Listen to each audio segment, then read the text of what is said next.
Assalamualaikum warahmatullahi wabarakatuh. Kepada anak-anak pemeluk agama lain, Bulani sampaikan salam sejahtera. Gimana kabarnya anak-anak pada pagi hari ini? Sudah fit, ceria? Sudah siap menerima materi? Oke. Sebenarnya Bulani sih masih kurang fit atau kurang sehat, tapi gimana, saya juga nggak tega kamu nggak dapat materi. Oke, yuk kita sekarang pelajaran pendidikan Pancasila dan kewarganegaraan atau biasa yang disebut dengan PPKN. Oke, kita sekarang masuk bab 2. Coba anak-anak kamu amati gambar yang ada di tayangan ini, ya, dan kamu buka buku kamu bab 2 halaman 33, peran norma dalam mewujudkan keadilan. Oke, kamu punya gambaran. Yang dibahas kali ini adalah norma, di mana norma itu ada untuk mewujudkan suatu keadilan. Kamu amati gambar yang ada di tayangan Bulani. Kamu lihat bahwa wasit dengan tegas memberikan sanksi atau peringatan kepada pemain sepak bola yang melanggar aturan yang ada di permainan sepak bola itu. Itu merupakan contoh bentuk norma.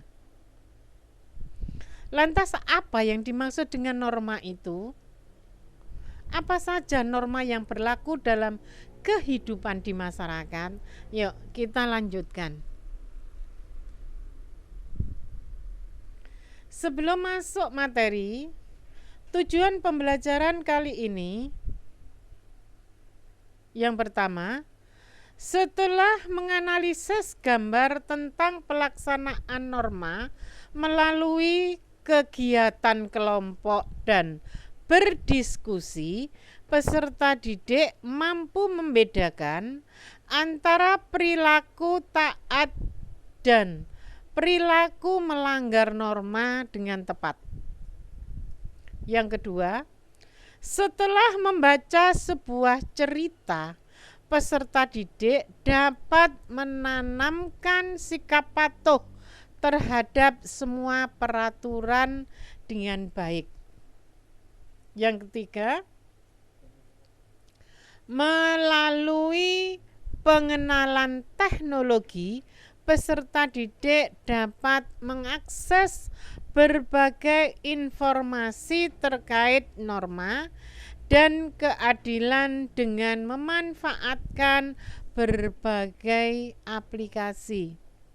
Terakhir yang keempat, setelah memahami materi pembelajaran tentang peran norma dalam mewujudkan keadilan, peserta didik mampu mematuhi berbagai peraturan dalam kehidupan sehari-hari dengan baik.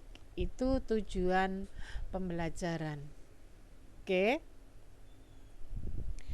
Yang dibahas di bab 2 ini, yang pertama norma dalam masyarakat, yang B pelanggaran norma, yang C arti penting norma dalam mewujudkan keadilan, D pelaksanaan norma. Oke. Tadi kamu sudah bisa membayangkan apa sih norma itu? Nah, ini hakikat dan tujuan norma. Norma adalah petunjuk atau patokan perilaku yang pantas dan tidak pantas dilakukan oleh individu. Norma bertujuan mengendalikan perilaku individu dan mencegah pengaruh negatif masuk dalam kehidupan masyarakat. Bulani, karena kamu kelas 7 ya, Bulani nanti kalau ulangan itu pengertian norma itu harus pelek dengan yang ada di catatan, tidak harus. Tidak harus. Bulani lebih suka kalau kalian menjabarkannya dengan kalimat kalian sendiri, tapi porsinya tetap. Seumpama orang makan itu, Bulani ada nasinya, Bulani ada lauknya, ya, ada minumnya, ya, tetap porsinya harus pas atau sama, ya. Tapi kalimatnya tidak harus sama. Oke, itu ya pengertian norma, petunjuk atau patokan atau kaidah, ya, perilaku yang pantas dilakukan atau tidak pantas dilakukan oleh individu atau seseorang. Dari pengertian norma yang banyak sekali di buku kalian, Bulani mengambil kesimpulan bahwa yang dinamakan norma itu adalah aturan atau petunjuk atau kaidah, ya, yang harus dilakukan oleh masyarakat dalam kehidupan bermasyarakat, berbangsa dan bernegara. Kalau saya merangkum seperti itu. Oke. Nanti kamu kalau sudah baca bukumu halaman 33 bab 2, itu kamu nanti akan mengerti. Oke. Ciri-ciri norma. Ciri-ciri norma yang pertama, hasil kesepakatan bersama. Di dalam norma itu ada hasil kesepakatan bersama. Di dalam norma itu ada sanksinya. Adanya sanksi. Terus selain ada sanksi, bersifat dinamis, menyesuaikan dengan lingkungan. Dan norma itu ada yang tertulis dan tidak tertulis. Oke, kita lanjutkan. Klasifikasi norma, pengelompokan norma. Norma berdasarkan sumbernya, norma berdasarkan daya pengikatnya, norma berdasarkan bentuknya. Yuk kita lihat sekarang. Anak-anak, norma berdasarkan sumbernya. Berdasarkan sumbernya, norma itu yang pertama macamnya, macam norma, bisa dikatakan macam norma atau norma berdasarkan dari sumbernya. Yang pertama adalah norma agama. Apa sih Bu norma agama itu?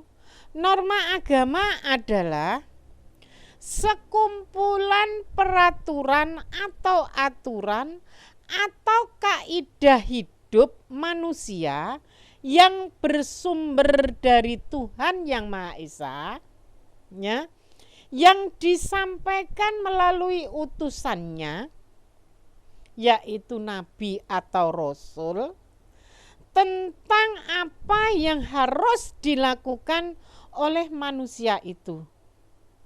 Sanksinya tidak langsung, Nak, melainkan apabila manusia itu meninggal dunia berupa surga dan neraka, tergantung dari amal perbuatan manusia itu selama hidup. Saya ulang, aturan atau kaidah atau petunjuk hidup yang bersumber dari Tuhan Yang Maha Esa, yang disampaikan melalui utusannya, yaitu nabi atau rasul. Sanksinya tidak langsung, melainkan apabila manusia itu meninggal dunia berupa surga dan neraka. Ya. Sebenarnya norma agama ini berat, tapi tidak masih banyak orang yang melanggar. Kenapa? Ya itu tadi, sanksinya tidak langsung. Ya, nanti saya jelaskan kalau sudah keempatnya Bulani sampaikan. Oke. Yang kedua, norma kesusilaan. Norma kesusilaan itu adalah aturan atau kaidah atau petunjuk hidup yang bersumber dari hati nurani manusia itu sendiri. Karena sumbernya dari hati manusia itu sendiri, maka sanksinya juga dari manusia itu sendiri. Berupa apa? Berupa penyesalan, berupa perasaan bersalah atau menyesal, ya, atau kecewa, ya. Itu contohnya apa sih Bulani? Norma kesusilaan ini misalnya kamu mengambil pulpoin temanmu, mboten pulpen Bu sing kula pendet isine tok, tapi kalian itu tidak tahu bahwa untuk membeli pulpen nek anak wong gak mampu laren nyelengi nak sangune nggar 500 kumpul 2000 dibelikan pulpen. Dek lo rela ndak minum, ndak beli minum tapi supaya bisa beli pulpen. Setelah beberapa hari, 4 hari ndak jajan, ya ndak minum, akhirnya anak itu jatuh sakit. Karena pulpennya kamu ambil terus jatuh sakit dia. Begitu sakit, ya, sampai masuk rumah sakit, kalian tahu apa? Jenguk ke rumah sakit, kalian tahu bahwa anak itu anaknya orang tidak mampu. Akhirnya apa? Dia cerita kaget, pulpene lo dicolong koncone, padahal lo iku lo dia itu tidak beli minum karena kami tidak mampu, dia hanya sanggup 1000 rupiah itu lo dari jam 6 sampai jam 12 hanya bisa beli minum 1 gelas air putih atau air mineral. Ya biasanya kalau istirahat kedua beli, itu enggak beli, ditabung untuk beli pulpen, ternyata pulpennya hilang. Ya, karena yang mencuri itu ikut mengunjungi ke rumah sakit, maka yang mencuri itu merasa menyesal, merasa bersalah, geton, kecewa, nyapo aku kok njupuk isine pulpen arek iku puli areke sakit. Lah itu sanksi dari norma kesusilaan. Terus yang ketiga, norma kesopanan. Maaf Bulani masih kurang sehat. Norma kesopanan. Norma kesopanan itu apa sih Bu? Aturan atau petunjuk hidup yang bersumber dari hasil pergaulan seseorang dalam masyarakat. Karena norma kesopanan ini hasil pergaulan dalam masyarakat, maka sanksinya itu dari masyarakat setempat atau ketua adat yang memberi sanksi. Berupa apa? Dicemooh atau dicibir atau diasingkan atau dikucilkan. Dicemooh iku ya apa sih Bulani? Jok gemelar iku. Andek kok nyolongan. Lah, seperti itu. Dicemooh. Dicibir itu bagaimana? Jok gemelar iku, arekku nyolongan. Jok gemelar iku, arekku kemenyek. Atau dikucilkan. Nek ana kancane gerumbul-gerumbul main, terus begitu dia datang, buyar nggar siji. Lah itu namanya dikucilkan atau diasingkan. Sudah karena perbuatannya sudah tidak bisa dimaafkan, maka dia harus tinggal di dalam hutan. Lah, seperti itu. Itu norma kesopanan. Oke? Yang terakhir, norma hukum. Norma hukum itu adalah aturan atau kaidah. Sumbernya dari yang berwenang atau pemerintah. Ya. Bersifat memaksa. Nek memaksa itu mau tidak mau harus mau. Harus patuh. Ya. Bersifat memaksa.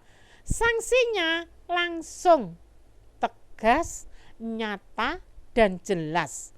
Bisa berupa hukuman, bisa berupa denda.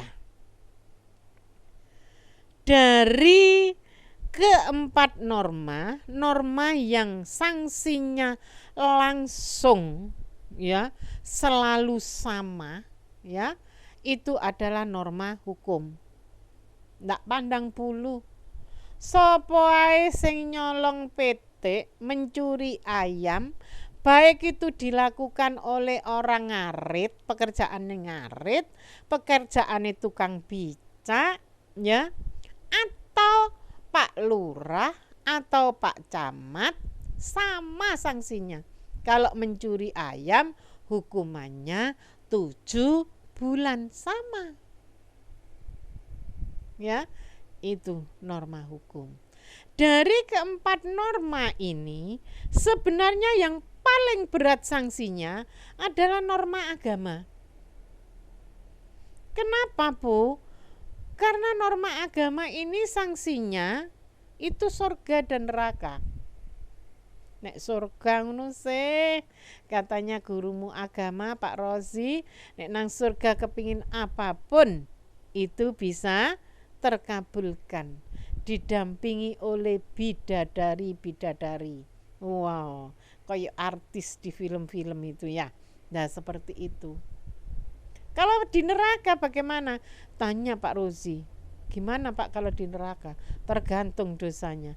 Kalau dosanya itu dilakukan berulang-ulang, ya, maka jarene Pak Rozi, guru agama, dimasukkan ke neraka.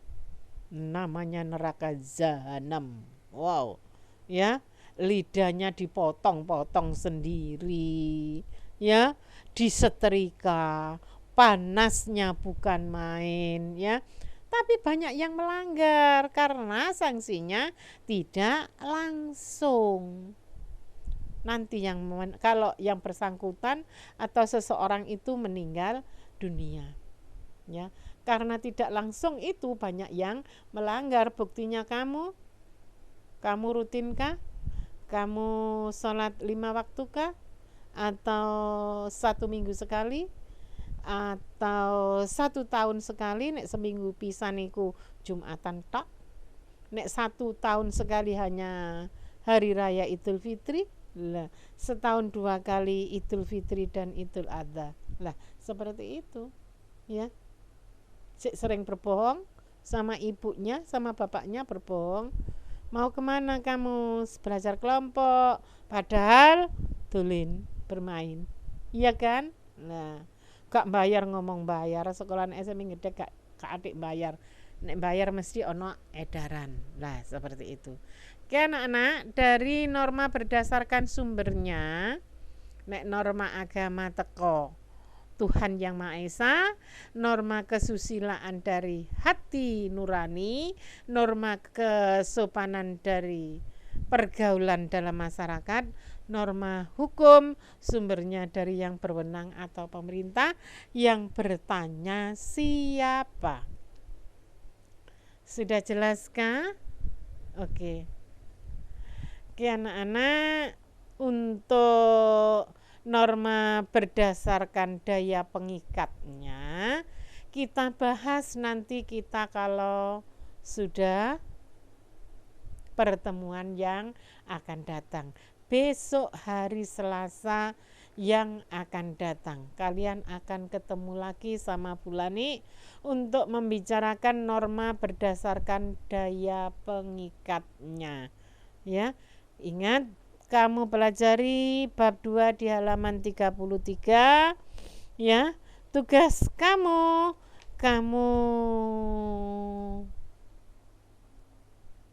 catat, kamu rangkum ya, halaman 33 bab 2 ya, sampai dengan macam-macam norma atau norma berdasarkan sumbernya. Oke, Bulani akhiri sampai di sini.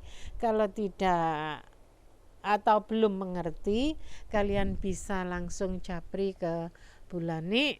Kalian kemarin sudah saya beri nomornya Bulani Bu, saya nggak jelas masalah pengertian norma. Bu, saya nggak jelas masalah norma berdasarkan sumbernya. Oke, kalian bisa menghubungi ke nomornya Bulani 081330153250. Kita semua berharap, mari kita sama-sama berdoa semoga corona ini cepat angkat kaki dari Indonesia kita supaya langsung bisa tatap muka. Bulani rindu sekali dengan wajah-wajah kalian ya, karena saya ketemu kalian hanya pada saat pendaftaran ya. Itu saja yang Bulani sampaikan. Semoga kalian bisa memahami, selesaikan tugas kalian dengan baik. Oke, suatu saat bukunya saya suruh mengumpulkan. Saya tidak menyuruh mengumpulkan baik buku catatan maupun buku tugas dulu. Nanti akan saya suruh mengumpulkan. Kalau Bulani sudah sehat, saya bisa duduk lama untuk ngoreksi pekerjaan kalian, baru Bulani suruh mengumpulkan. Gitu aja ya, Nak. Assalamualaikum warahmatullahi wabarakatuh. Sampai jumpa.